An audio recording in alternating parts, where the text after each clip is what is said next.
하나님의 말씀 같이 나누겠습니다. 하나님의 말씀 민수기 5장 1절에서 4절 말씀까지 보겠습니다. 구약성경 201페이지입니다. 민수기 5장 1절부터 4절 말씀까지 다 같이 한 목소리로 같이 읽겠습니다. 여호와께서 모세에게 말씀하여 이르시되 이스라엘 자손에게 명령하여 모든 나병 환자와 유출증이 있는 자와 죽음으로 부정하게 된 자를 다 진영 밖으로 내보내되 남녀를 막론하고 다 진영 밖으로 내보내어 그들이 진영을 더럽히게 하지 말라. 내가 그 진영 가운데에 거하느니라 하시매 이스라엘 자손이 그같이 행하여 그들을 진영 밖으로 내보냈으니 곧 여호와께서 모세에게 이르신 대로 이스라엘 자손이 행하였더라. 아멘.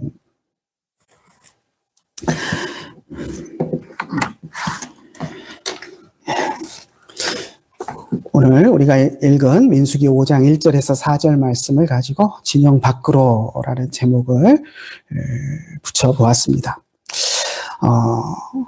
오늘 우리가 읽은 말씀을 보니까 몇몇 사람들을 하나님께서 이스라엘 진영 바깥으로 보내라, 격리해라 라고 말씀하시는 것을 우리가 보게 됩니다. 여러분 격리당해 보신 적 있으신가요? 우리 코로나 때 아마 격리 혹시 당해 보신 적이 있는 분들이 있을지도 모르겠습니다. 코로나가 심각할 때는 정말 코로나에 감염되면 나라가 운영하는 격리 시설을 만들어 놓고 아주 철저하게 사람들을 격리했던 그런 때도 있었습니다. 나중에는 뭐 이제 자가 격리로 바뀌고 그러기도 했지만 초기에는 거의 강제로 격리를 했었습니다. 저는 뭐 코로나 때도 그렇게 격리를 당해보지는 않았습니다. 또 제 삶을 돌아보면 아파서 병원에 입원했던 적은 있었지만 격리당했다라고 생각할 만큼 그렇게 홀로 이렇게 따로 있었던 적은 없었던 것 같습니다. 입원해 있을 때도 뭐 병실에 다른 환자들도 있었고 의료진들도 있었고 뭐 그랬기 때문에 뭐 격리되었다라는 느낌은 전혀 없었습니다. 우리가 사람을 사회적 동물이다라고 이야기를 합니다. 이것은 사람이 혼자 살 수 없고 독불장군으로 혼자 살 수 없고 늘 여러 사람들과 함께 살아야 한다라는 그런 의미입니다. 가족이 필요하고요. 또 마음을 나눌 수 있는 친구도 필요하고요. 같은 지역에서 살아가는 마을 사람들도 필요하고 직장에서도 함께 일하는 동료들이 필요하고 또 신앙생활을 할 때에도 함께 신앙생활을 해나가는 성도 공동체, 교회 공동체가 필요합니다. 그것이 인간의 모습입니다.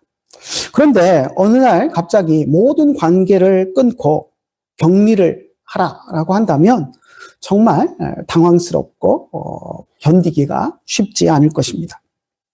오늘 우리가 읽은 본문에 보니까 하나님께서 이스라엘 공동체 안에서 특정한 사람들을 격리해라, 진영 바깥으로 내보내서 홀로 살게 해라라고 그렇게 명령하시는 것을 볼 수 있습니다. 공동체 밖으로 추방함으로써 공동체에 함께할 수 없도록 그렇게 만드셨습니다. 왜 그렇게 하셨을까요? 그 사람들은 추방당할 때, 진영 바깥으로 추방당할 때 또 기분은 어땠을까요? 그것이 또 공동체에 어떤 의미가 있고 또 유익이 있었을까요? 하나님의 그 명령이 또 오늘날 우리들에게 주시는 의미는 어떤 것이 있을까요? 오늘 우리가 본문을 통해서 그러한 것들을 좀 살펴보려고 합니다. 2절에 보면 세 종류의 사람들을 이야기하면서 이스라엘 공동체 밖으로 격리해라 라고 말씀하고 있는 것을 우리가 보게 됩니다. 한번 2절 같이 한번 읽어볼까요? 이스라엘 자손에게 명령하여 모든 나병 환자와 유출증이 있는 자와 죽음으로 부정하게 된 자를 다 진영 밖으로 내보내되. 모든 나병 환자, 유출증 있는 자, 죽음으로 부정한 자를 진영 바깥으로 내보내서 격리해라라고 말씀을 했습니다. 처음에 두 부류는, 세 부류를 이야기하고 있는데, 처음에 두 부류는 병에 걸린 사람들입니다. 그리고 세 번째는 위생상 문제가 있는 그런 사람들입니다. 이런 사람들에 대해서 공동체 안으로 들어오지 못하게 명령하셨습니다. 표면적으로 보면 이스라엘 백성들이 광야에서 이제 공동체 생활을 하기 때문에 물도 없고 물이 귀하니까 먹을 물 구하기도 힘든데 뭐 샤워하고 씻고 하는 것이 어려웠습니다. 그러다 보니까 위생 문제들이 대두가 될 것이고 또 그러다 보니 전염성이 강한 질병을 경계해야 될 필요가 있기 때문에 이런 강한 규칙을 정한 것으로 우리가 생각할 수 있습니다. 하지만 단순히 전염병 때문에 격리를 하게 했다라고 그것만 보는 것은 옳지 않습니다. 한번 천천히 한번 살펴봅시다. 처음 나오는 나병 환자를 한번 생각을 해봅시다. 옛날 성경에는 이 나병 환자를 문둥병자라고 번역을 했었습니다. 바뀐 성경에서 나병 환자라고 번역을 했는데요. 나병 환자들의 증상은 살이 썩어 들어가는 것입니다. 그렇죠? 이제 점점 심해지면서 피부가 썩어 들어가고 살이 썩어 들어가는데요. 그래서 심하면 코도 썩어져서 떨어지고 손가락도 썩어서 떨어지고 그렇게 흉측한 몰골이 되어갑니다. 그렇기 때문에 나병에 걸린 사람들을 옛날부터 문둥이라고 불렀습니다. 아주 흉측한 그런 몰골 때문에 문둥이라고 불렀습니다. 그리고 그 나병을 문둥이가 되는 병이라는 의미로 문둥병이라고 불렀습니다. 그래서 한글 성경을 처음 번역할 때도 이 병에 대해서 문둥병이라고 그렇게 번역을 했었습니다. 근데 이제 최근에 사회적으로 나병 환자들을 흉측한 괴물 취급하면서 문둥이 이렇게 부르는 것은 옳지 않다라고 이렇게 이제 이야기를 하게 됐고, 그리고 그 병 증상도 문둥병이라고 하지 말고 나병이라고 해야 된다라고 해서 그런 공감대가 형성되면서 성경에서 문둥병으로 번역됐던 것도 이제 나병 환자라고 이렇게 바꾸어서 번역이 되었습니다. 그래서 오늘 우리가 읽은 성경에 모든 나병 환자 이렇게 표현을 하고 있습니다. 그런데 저는 개인적으로 성경에서는 그냥 문둥병이라고 두는 것이 더 좋지 않을까 하는 그런 생각을 해봅니다. 왜냐하면 성경에 나오는 문둥병을 오늘날 우리가 알고 있는 나병이다라고 단정할 수는 사실 없습니다. 겉으로 증상은 많이 비슷합니다. 성경에서 표현하고 있는 이 병증과 오늘날 나병 환자들에게 나타나는 병증이 유사한 면이 많이 있기는 합니다. 하지만 똑같은 병이다라고 단정하기는 사실 어렵습니다. 또 성경에 나오는 문둥병은 죄와 연관이 되는 경우들이 많습니다. 그래서 하나님이 죄에 대한 심판으로 문둥병을 발하게 하시는 그런 일들이 많이 있기 때문에 성경에서는 문둥병에 걸리면 그것은 하나님의 심판이고 하나님 앞에 죄에 대한 형벌이다라는 그런 의미가 아주 강합니다.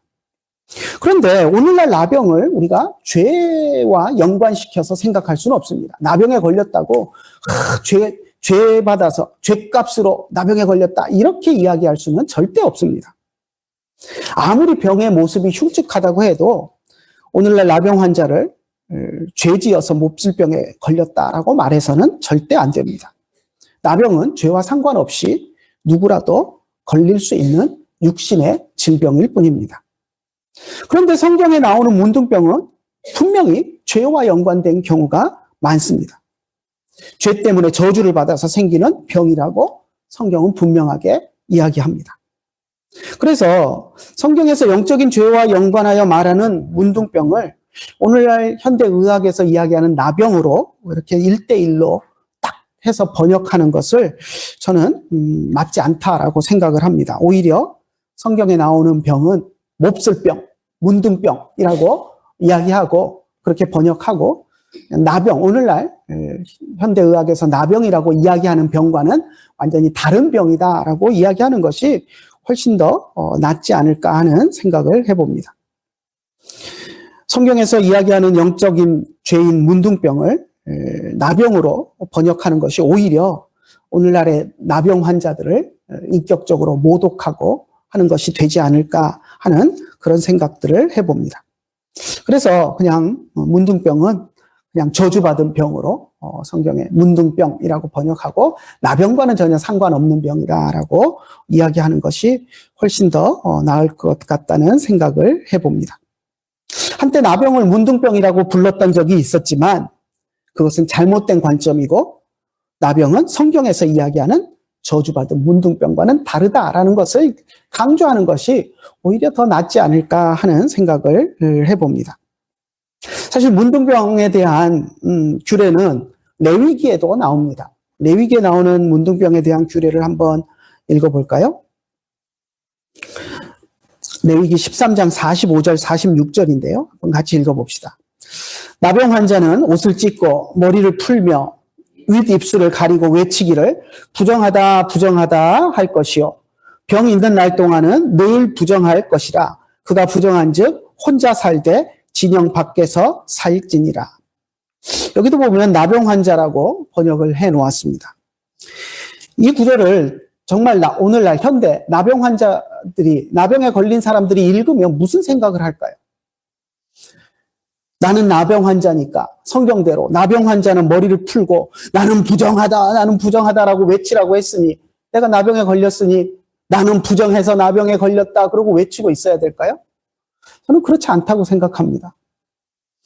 오히려 나병 환자들이 이 구절을 읽으면서 죄와 상관없이 그냥 병으로 걸린 것인데 이 성경 구절을 보면서 아니 나병 환자는 나는 부정하다고 외치라고 했으니 하고 고민하면서 정말 내가 왜 이런 몹쓸병에 걸렸을까 하면서 고민하고 자학하고 하게 된다면 오히려 그것이 더 저는 잘못이라고 생각을 합니다. 그래서 오히려 나병 환자라고 번역하지 말고 그냥 이건 문둥병으로 놔두고 나병은 문둥병 아니다라고 해서 나병 환자들이 좀 자유롭게 성경을 읽으면서 정말 죄로 저주받은 병에 걸린 사람들은 자기의 죄를 깨닫고 한탄하면서 내가 죄인이어서 하나님 앞에 이런 저주를 받았구나라고 가슴을 쳐야 할 일이지만 그것과 상관없이 병에 걸린 사람들은 이 구절을 보면서 고민할 이유가 없기 때문에 오히려 그것이 더 맞지 않을까 하는 생각을 해봅니다.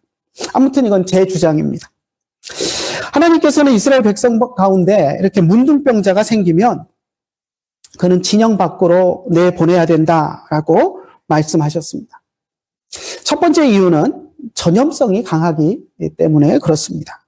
광야에서 손을 씻을 물도 구하기 어려운데 일단 전염병이 돌기 시작하면 위생관리를 통해서 막는 것이 어렵습니다. 그래서 격리하도록 명령하셨다라고 생각할 수 있습니다. 하지만 항상 성경에서 이 문둥병은 죄와 연관됩니다. 그래서 성경은 문둥병의 원인을 죄로 이야기하고요. 그래서 문둥병에 걸린 사람을 진영 밖으로 내보내라는 것은 다른 사람이 그 죄에 물들지 않도록 격리하라는 영적인 의미를 내포하고 있습니다. 이것은 오늘날 우리 교회 안에 있는 권징 기능과 유사합니다. 교회 공동체도 죄를 지은 사람에 대해서 교회 공동체 밖으로 추방하는 출교 조치를 내릴 때가 있습니다. 심각한 죄를 지었고 그 죄가 다른 성도들에게도 영향을 줄 수 있고 다른 사람들도 죄로 유혹하는 그런 현상들이 일어날 수 있다라고 판단하면 교회는 그 사람을 출교하고 교회 바깥으로 쫓아낼 수 있습니다. 역사 속에서 교회 안에 이단 사상을 주장하는 사람들에 대해서 출교 처분을 내린 것들을 우리가 기록상에서 볼 수 있습니다. 교회 안에 잘못된 신학 사상을 전파하고 잘못된 교리를 퍼뜨려서 사람들을 미혹하게 하는 사람은 이단으로 정죄하고 교회 밖으로 내쳤던 일들이 있었습니다.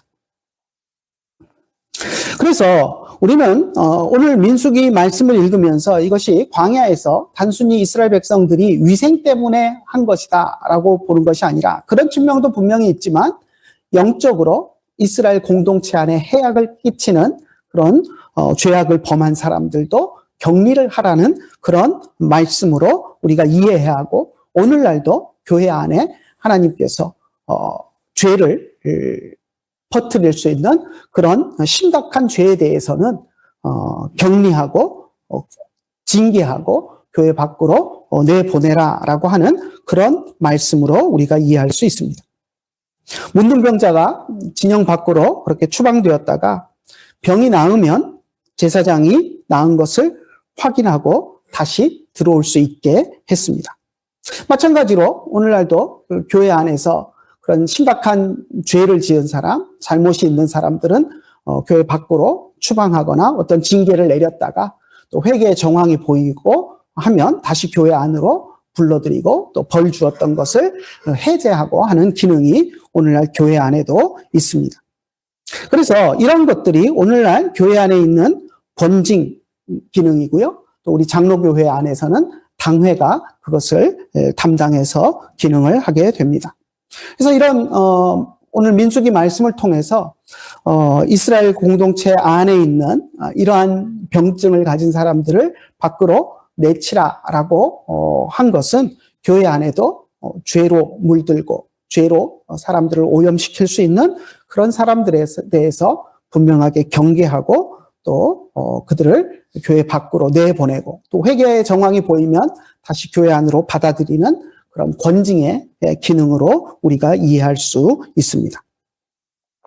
자, 두 번째, 진영 밖으로 내보내야 할 사람은 유출병으로 부정하게 된 사람입니다. 유출병이라는 병은 딱 무슨 어떤 병이다 정해진 병은 아닙니다. 증상을 이야기하는 겁니다. 유출병. 유출이라는 것은 흘러나온다라는 그런 말입니다. 그래서 몸에서 무언가 액체가 흘러나오는 병증을 유출병이라고 이야기합니다. 그 액체는 피가 될 수도 있고요. 고름이 될 수도 있습니다. 몸에서 정체 모를 어떤 것이 흘러나오면 그것이 심각해 보이면 유출병으로 진단을 하고 그리고 이스라엘 진영 바깥으로 공동체 밖으로 격리를 했던 것입니다. 오늘날 몸에서 어떤 것이 흘러나오면 우리는 현대의학으로 그 원인이 무엇인가 거의 정확히 진단할 수 있습니다. 그리고 치료할 수 있습니다. 그런데 과거에는 원인을 알지 못했습니다. 정확히 이유를 알지 못하기 때문에 일단 의심하고 격리하는 그런 조치가 필요했습니다. 그것이 가장 안전한 방법이었습니다. 성경에서는 몸 밖으로 뭔가 액체가 흘러나오는 것을 대부분 다 부정하게 여겼습니다. 유출병이다라고 하지 않더라도 정상적인 그런 생리 현상이라고 할지라도 부정하게 여기는 일들이 있었습니다. 쉽게 예를 들면 우리가 레위기를 읽다 보면 그런 이야기들이 나오는데요. 여자가 월경하는 것, 그것도 부정하게 여겼습니다. 또 남자가 사정하는 것, 그것도 부정하게 여겼습니다. 레위기에 보면 월경한 여자가 7일 동안 부정하다라고 이야기했습니다. 여인이 월경을 하게 되면 7일 동안 부정하다라고 이야기하고 또 그래서 월경하는 여인이 앉았던 자리도 부정하다라고 하면서 하루 동안 그 자리는 부정하다라고 그렇게 이야기하는 것을 보게 됩니다. 그러니까 오늘날로 이야기하면 뭐 여성 차별이냐 이렇게 볼 것이 아니라 그 당시에 이제 위생이라는 것들이 오늘날과는 다르기 때문에 오늘날은 여러 가지 뭐 소독약도 있고 깨끗하게 할 수 있는 그런 생리용품들도 있고 하지만 그 시절에는 그런 것들이 없기 때문에 앉아있던 자리는 또 피로 오염되고 묻게 되면 또 그것이 이제 위생상 다른 사람에게 좋지 않을 수 있기 때문에 그런 제도들을 통해서 그런 것들을 조심하게 하는 그런 기능들을 했습니다.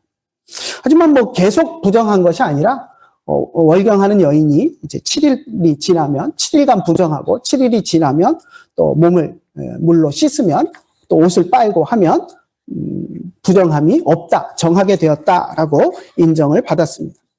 남자도 사정을 하게 되면 저녁까지 부정하고 또 옷을 씻고 몸을 씻으면 깨끗하다라고 하는 그런 판정을 하는 것을 우리가 레위기에서 볼 수 있습니다.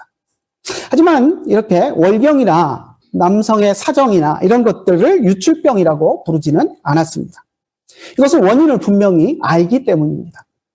하지만 비정상적으로 여성의 하혈이 멈추지 않거나 남성이 성기에서 오늘날 성병에 걸리면 고름 같은 것이 나오지 않습니까? 이제 그런 증상들이 생기면 그것을 유출병이라고 불렀습니다. 유출병은 문둥병처럼 그렇게 심각하게 취급하는 병은 아니었습니다. 하지만 그 증상이 또 심각한 전염병일 수도 있기 때문에 그것에 대해서 조심하게끔 그렇게 밖으로 격리하도록 하는 조치를 취하도록 했습니다.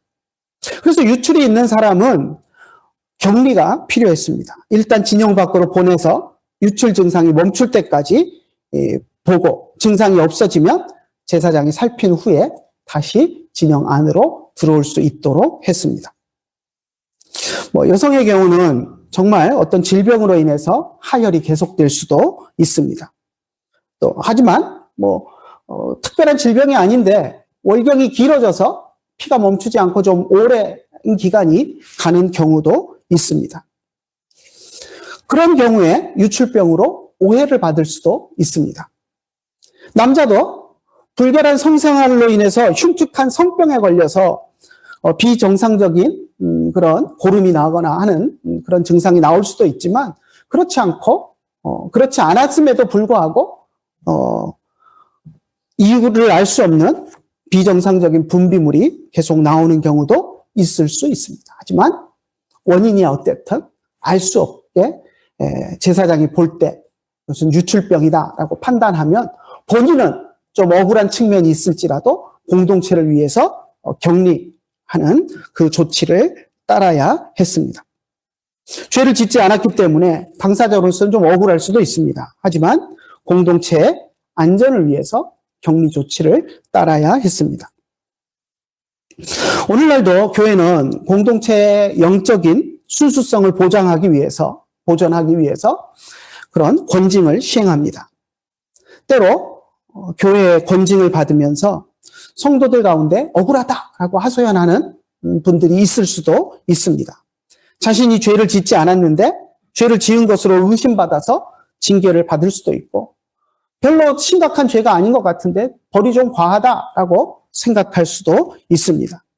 하지만 그렇다고 해서 반발할 것이 아니라 교회 공동체의 유익을 위해서라는 것이 수긍이 되어진다면 교회의 권징을 기꺼이 받아들이는 것이 아름다운 모습입니다. 사실 오늘날 교회 모습을 보면 권징이 사라졌습니다. 권징을 할 수가 없습니다. 옛날에는 교회 성도들 가운데 잘못한 사람이 있으면 예를 들어서 바람난 사람이 있다 그러면 당회가 불러다 놓고 꾸짖고 잘못한 것을 꾸짖고 그리고 벌을 주고 회개 정황이 전혀 안 보이고 회개하지 않고 그러면 교회 밖으로 심하면 출교를 시키기도 하고 하는 그런 벌들을 내렸습니다. 근데 요즘은 목사님이 좀 꾸짖으려고 하거나 당회가 모여서 이렇게 좀 처리를 하려고 한다라고 하면 교회를 안 나와버립니다. 여기만 교회냐 그러고 딴 교회 가버립니다. 그러면 벌을 줄 수가 없습니다.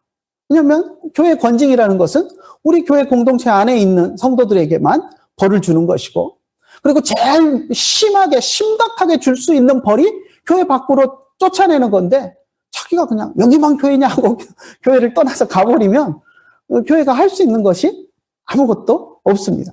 그러다 보니까 교회가 권징의 기능이 사라졌습니다. 또 목사님들이 또 성도들에게 벌벌 떠는 면도 있습니다.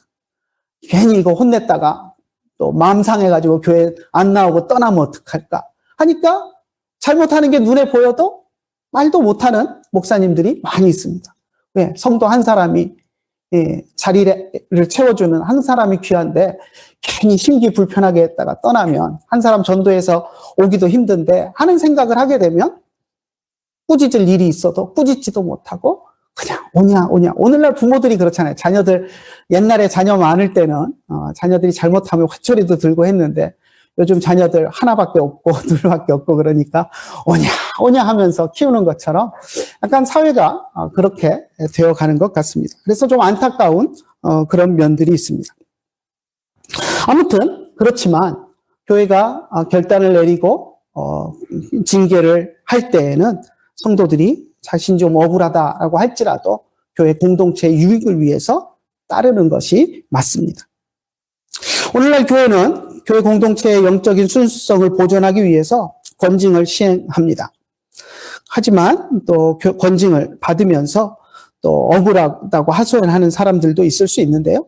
자신이 죄를 짓지 않았는데도 죄를 지은 것으로 오해를 받아서 또 징계를 받는다거나 좀 더 내가 생각한 것보다 더 심한 벌을 받는다라고 생각할 때에도 교회의 유익을 위해서, 공동체의 유익을 위해서 또 기도하면서 자숙하고 그것을 기꺼이 받아들이는 것이 사실 아름다운 그런 신앙의 모습입니다. 자, 마지막으로 세 번째, 부정해서 밖으로 내보내라라고 한 것은 시체를 만져서 부정하게 된 사람입니다. 주검으로 부정하게 된 자라고 이야기하는데 요즘 주검이라는 말은 잘 안 쓰는 것 같아요. 그죠? 시체를 의미하는 말입니다. 죽은 시체, 죽음에서 나온 말인데요. 주검, 시체를 이야기하는 겁니다. 사람의 시체를 만져서 부정하게 된 사람을 진영 밖으로 내보내라, 격리해라 라고 말씀했습니다. 사람은 다양한 원인으로 죽음을 맞이합니다. 오늘날 대부분 사람들은 죽음의 원인을 우리는 압니다. 다 밝혀집니다. 대부분. 그래서 특별히 감염병으로 죽은 시체가 아니라면 만져도 큰 문제가 없습니다. 하지만 옛날에는 이유 모르는 죽음들이 많았습니다. 도대체 무슨 문제로 죽었는지, 어떤 것에 감염되어서 죽었는지 알지 못하기 때문에 시체를 만진다라는 것은 상당한 위험을 감수하는 그런 일이었습니다. 그래서 사인을 알지 못하는 시체와 접촉하는 것은 그다지 달가운 일이 아니었고, 감염으로 죽은 사람이 아니라고 할지라도 그 시체는 또 죽은 순간부터 부패하기 시작하기 때문에, 오늘날은 영안실에 냉동 시설에 잘 넣어놓기 때문에 빨리 부패하거나 그러지 않지만, 옛날에는 상온에서 시체가 죽는 순간부터 이제 썩기 시작하기 때문에 부패하면서 또 생겨나는 좋지 않은 그런 균들이 또 사람에게, 접촉한 사람에게 영향을 줄 수 있기 때문에 시체와 접촉한 사람은 진영 밖으로 격리하도록 그렇게 하고 있는 것입니다.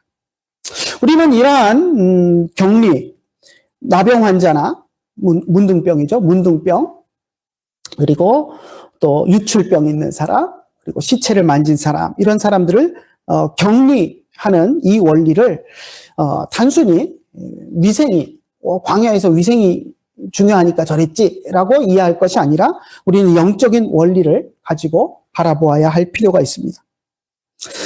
시체를 만지는 것도 마찬가지인데요. 생명이 없는 시체와 접촉한 것은 믿지 않는 자들과 접촉한 것과 비슷하게 비유로 우리가 생각해 볼 수 있습니다.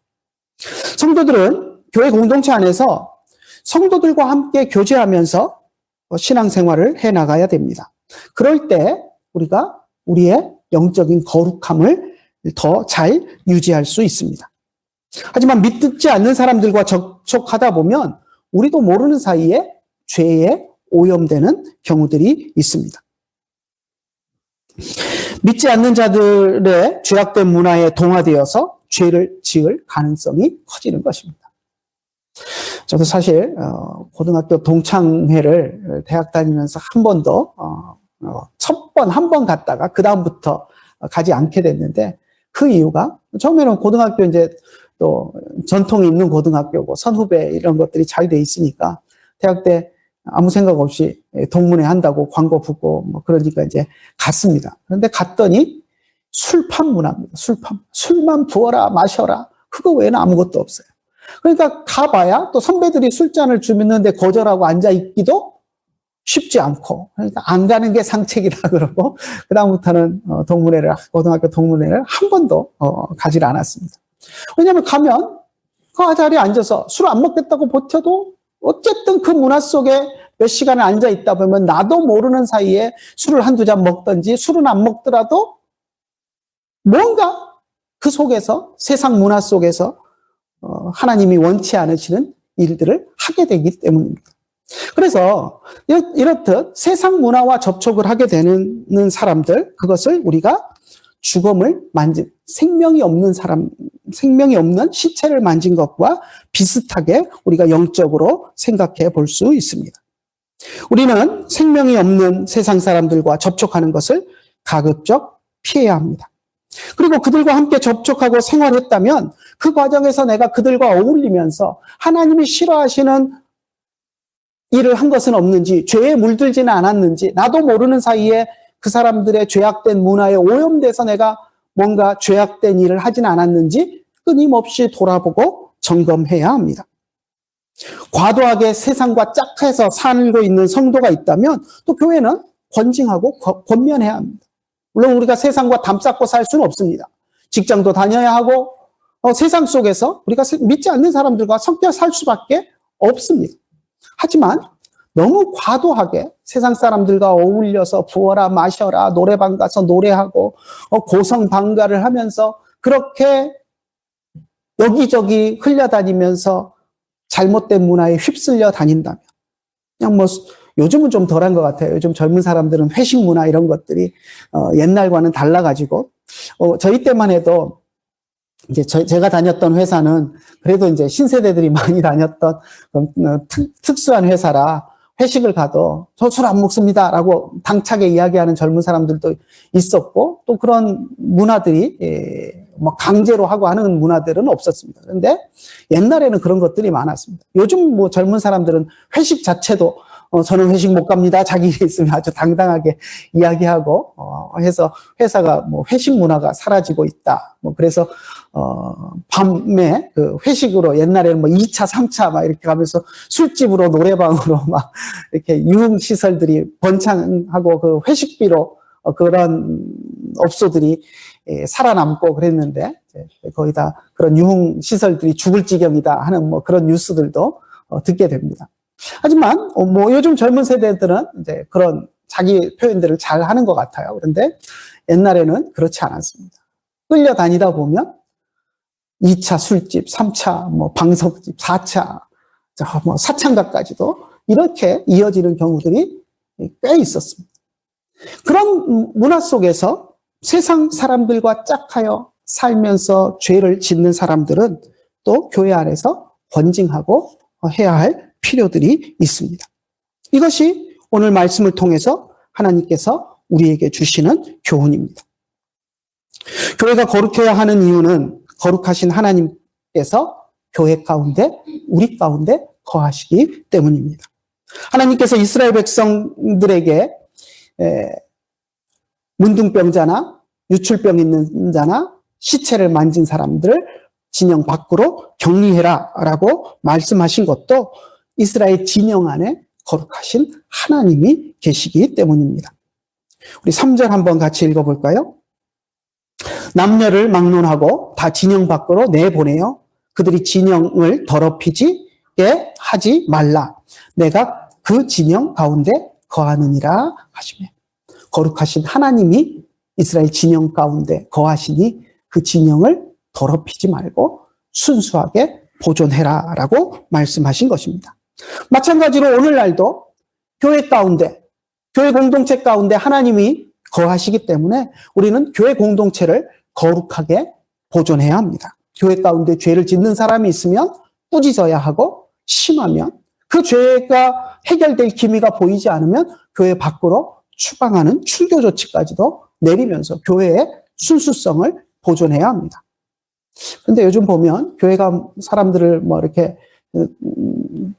쫓아냈다 뭐 이런 이야기가 들리면 세상 뉴스가 대본에 교회가 사랑이 없어서 저렇다. 그렇지 않습니까? 우리가 동성연애자들 우리가 죄다라고 이야기하면서 하나님이 싫어하시는 죄다라고 하면서 좀 박대하는 면이 있습니다.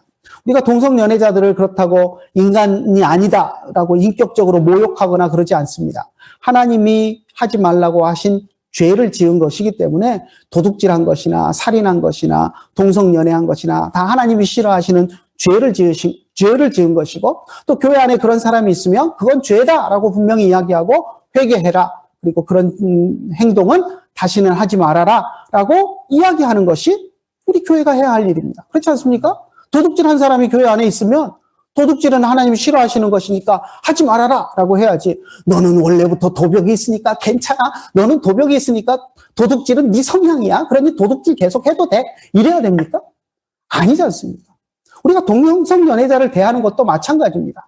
그들이 자기들은 동성연애 성향이 있다라고 주장을 합니다. 하지만 우리는 도둑질하는 사람에게 넌 원래 도벽이 있으니까 괜찮아 이렇게 이야기하지 않고, 도둑질은 하나님이 싫어하시는 죄야, 그래 끊어야 돼, 하지마, 너에게 도벽이 있더라도 그것은 끊어내야 할 죄야 라고 이야기하고, 그가 바르게 도둑질의 문제를 해결하고 살아갈 수 있도록 도와주는 것이 교회가 해야 될 일이기 때문에, 마찬가지로 동성연애자가 교회 안으로 온다면 그를 우리가 내쫓는 것이 아니라, 동성연애는 죄야, 그러니까 오늘부터라도 너는 그걸 끊고 하나님 앞에서 그 문제를 회개하고 돌아올 수 있도록 같이 노력하자, 기도하자라고 붙잡아줘야 합니다.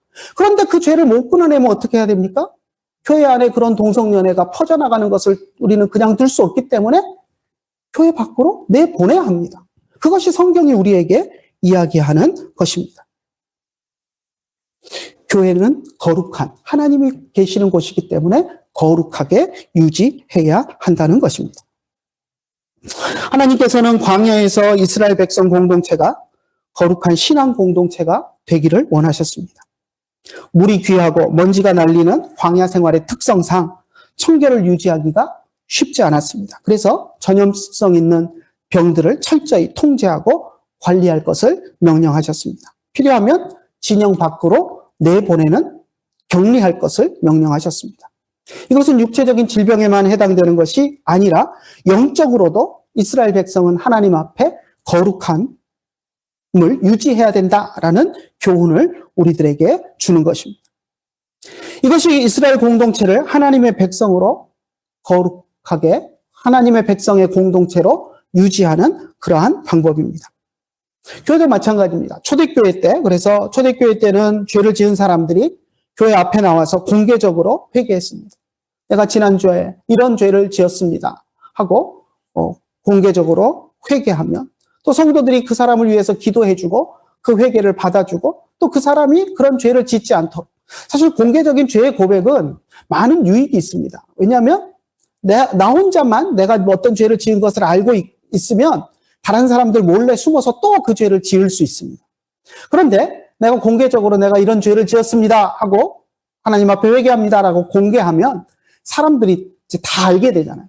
그러고 나면 내가 죄를 지으려고 할 때 여기저기 눈치를 보게 됩니다. 왜? 지금까지는 내가 그런 죄를 지은 걸 아무도 모르기 때문에 아무도 모를 거야 라고 죄를 지을 수 있지만, 이제 모든 사람들에게 알려졌기 때문에 누가 혹시 보는 사람이 없는가 눈치 보게 되고, 그러면 행동을 한 번 더 제어하게 됩니다. 아무튼 그런 기능들이 있습니다. 그래서 초대교회 때는 철저하게 죄를 교회 앞에서 공개적으로 고백하고 온 성도들이 함께 그 문제를 가지고 기도하고 해결하려고 노력했습니다. 근데 사실 그런데 공동체가 이렇게 모이다 보면 은혜 충만한 공동체는 그게 가능합니다. 그런데 교회 안에 은혜 충만하지 않으면, 공동체가 은혜가 충만하지 않으면 공개적으로 죄를 고백하게 되면 어떤 현상이 일어납니까? 뒤에서 수곤수곤 되는 현상들이 일어납니다. 모든 사람이 다 100% 은혜 충만이면 죄를 고백해도 격려해주고 같이 그 죄를 극복할 수 있도록 옆에서 도와주고, 죄를 지으려고 하면 너 그 죄 고백했었잖아, 안 돼 하고 하면서 죄를 짓지 않도록 이런 기능들만 하는데, 은혜 충만하지 않으면 어떻게 됩니까? 뒤에서 수근수근들 하면서 목사라는 사람이, 장로라는 사람이 그런 죄를 지었대 하면서 뒤에서 수근덕거리고, 그러다 보면 오히려 교회 생활이 더 불편해집니다. 죄를 고백한 이후에. 그리고 그런 신앙생활을 하기가 어려워집니다. 그러다 보니까 이제 교회 공동체가 고해 방법을 바꿨죠. 로마 교회가 어떻게 바꿨죠? 비밀 고해로 바꿨습니다. 신부한테만 비밀리에 고백하고 아무한테도 죄 고백 안 하고 신부한테만 가서 고백하면 신부가 네 죄를 사하노라. 신부만 알고 있는 죄의 고백.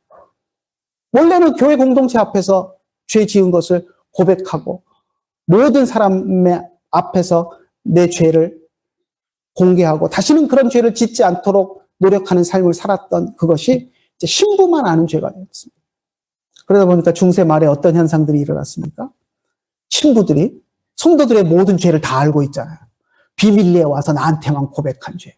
그러니까 그걸 뒤에서 약점으로 딱 잡고 그것을 가지고 성도들을 협박하고 으르는 도구로 너 내 말 안 들으면 니네 남편한테 이거 다 이야기한다. 온 교회 사람들한테 다 알린다 하면서 협박하면서 온 동네 사람들한테 알릴 것처럼 협박하면서 그 사람을 착취하는 그런 도구로 사용을 했습니다. 그러니까 이게 뭐 제도가 중요한 것이 아니라 교회 안에 얼마나 은혜가 충만한가 하는 것이 중요합니다. 그래서 이런 잘못된 이제 개인 고해 제도로 바뀌었는데요. 아무튼 우리 교회 안에는 이런 죄의 문제가 있을 때 공동체가 함께 이 문제를 해결하는 그런 기능들이 있었습니다. 오늘날도 교회 공동체는 하나님 앞에서 거룩성을 유지해야 합니다. 그래서 바른 신앙의 모습을 보여주지 못하는 사람들은 꾸짖고 징계해야 하고 행실이 바르지 못한 사람도 꾸짖고 권면해서 바르게 신앙생활하도록 바른 삶의 모습을 되찾도록 우리가 격려하고 도와야 합니다. 때로는 그것을 위해서 교회 출석을 금하는 그런 조치를 할 수도 있고요. 출교와 제명을 할 수도 있습니다. 하지만 미워서 쫓아내는 것이 아니라 회개하고 돌아오기를 간절히 바라는 사랑의 마음으로 이 모든 것들을 해야 합니다. 하나님께서는 교회 안에 어떠한 악한 것도 남겨두지 말라라고 말씀하십니다.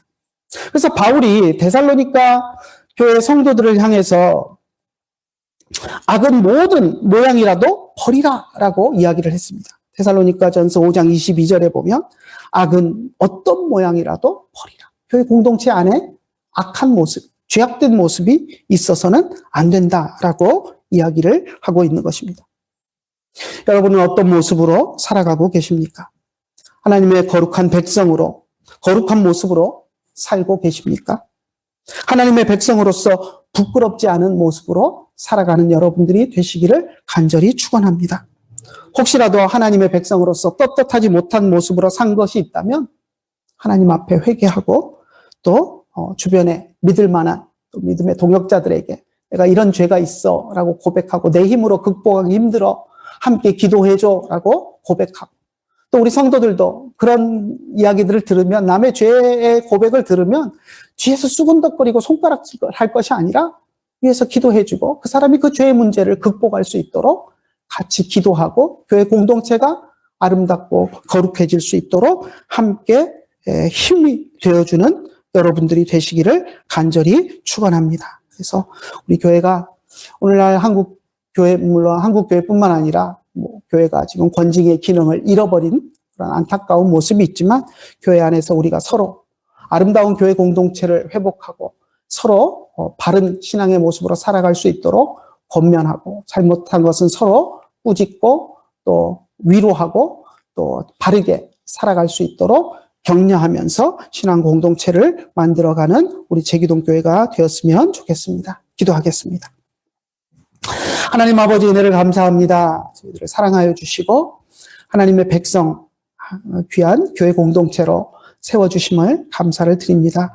민수기 5장 말씀을 통하여서 하나님께서 이스라엘 공동체 안에 악한 것들, 더러운 것들 제하고 하나님이 계시는 교회 공동체를 이스라엘 공동체를 거룩하고 아름답게 깨끗하게 유지하라라고 명령하셨던 것들을 봅니다. 광야에서 또 위생적인 육신의 질병 문제도 있지만 이것은 분명히 영적인 문제와 연결되어 있는 것들을 우리가 분명히 믿고 고백합니다. 오늘날도 우리 교회 공동체는 하나님의 백성들의 공동체이고 또 하나님이 거하시는 곳이므로 우리가 거룩하게 유지해야 함을 우리가 고백합니다. 우리 교회 안에 죄의 문제들이 생겨날 때마다 우리가 그것을 단호하게 또 꾸짖고 또 함께 그 문제를 해결하기 위해서, 극복하기 위해서 서로 기도하며 다른 사람의 죄의 문제도 내 죄의 문제인 것처럼 우리가 하나가 되어서 함께 기도하며 극복할 수 있도록 인도하여 주시고,